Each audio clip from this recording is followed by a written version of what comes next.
तो आज हम बनाने जा रहे हैं बीटरूट का हलवा, वो भी एकदम रेस्टोरेंट स्टाइल में। और मुझे तो ये गाजर के हलवे से भी बहुत ज्यादा पसंद है। और साथ में मैं आपको इंस्टेंट खोआ बनाने की सीक्रेट रेसिपी भी बताने जा रहा हूँ, जो हलवे का स्वाद 4 गुना ज्यादा बढ़ा देगा। तो बिना किसी देरी के चलिए सुपर डिलीशियस रेसिपी को बनाने की शुरुआत करते हैं। हेलो दोस्तों, मेरा नाम है जॉन और आप देख रहे हैं मेरा चैनल जॉन्स किचन।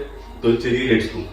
तो यहाँ पे मैं ले रहा हूँ 2 से 3 मीडियम या बड़े साइज वाले बीटरूट। डिपेंड आपको कितने जनों के लिए हलवा बनाना है। तो ये बीटरूट का हलवा मैं 3 से 4 लोगों के लिए बना रहा हूँ दोस्तों। अब बीटरूट का छिलका निकाल के इसको हम ग्रेट कर लेंगे। तो देखिए इस तरीके से हमने बीटरूट को ग्रेट कर लिया है। अब बढ़ते हैं इसके नेक्स्ट प्रोसेस की ओर। अब एक हेवी बॉटम वाली कढ़ाई ले लेंगे हम और इसमें मैं डाल रहा हूँ 2 से 3 टेबल स्पून के करीब देसी घी। घी एक बार पिघल जाए, हमने जो बीटरूट को ग्रेट करके रखा था वो इसमें डाल देंगे दोस्तों आराम आराम से। अब चम्मच की मदद से हम इन्हें लगातार चलाते रहेंगे इसी तरीके से कुछ 3 से 4 मिनट के लिए, जब तक कि इनका पानी सूख नहीं जाता और ये क्वांटिटी में थोड़े कम नहीं हो जाते, तब तक इसी तरीके से चलाते रहेंगे हम।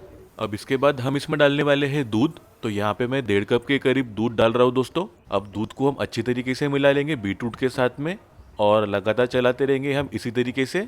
अब इसके ऊपर हम ढक्कन लगा देंगे और बीटरूट को पकने के लिए छोड़ देंगे कुछ 3 से 4 मिनट के लिए स्लो मीडियम आंच पर। 4 मिनट हो चुके हैं, ढक्कन खोलकर चेक कर लेंगे। तो देख सकते हो आप बीटरूट अपना बढ़िया तरीके से सॉफ्ट हो चुका है और ये अच्छी तरीके से पक भी चुका है। अब मिठास के लिए इसमें मैं डालने वाला हूँ चीनी।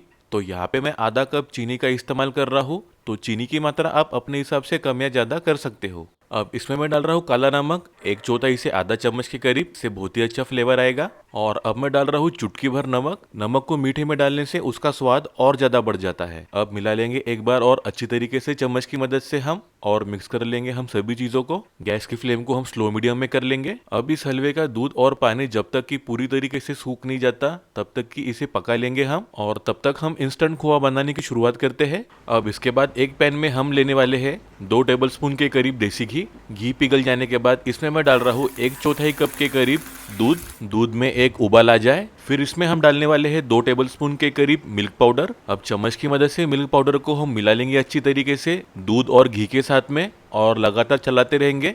यहाँ पे गुठलियां ना पड़े, इस बात का आपको ध्यान रखना है। अब इसमें हम 2 टेबल स्पून और मिल्क पाउडर डालने वाले हैं। अब इसे भी मिला लेंगे हम बाकियों के साथ में और मिक्स कर लेंगे अच्छी तरीके से, जब तक कि मिल्क पाउडर अच्छी तरीके से घुल मिल नहीं जाता, और लगातार चलाते रहेंगे इसी तरीके से हम। तो ये देखिए खोआ अपना गाढ़ा होना शुरू हो गया है। अब ये दूध का खोआ बनना शुरू हो गया है, देख सकते हो आप। अब इसके ऊपर से हम और 1 से 2 चम्मच के करीब देसी घी मिला रहे हैं, जिससे कि खोए में अच्छी तरीके से चिकनाहट बनी रहे।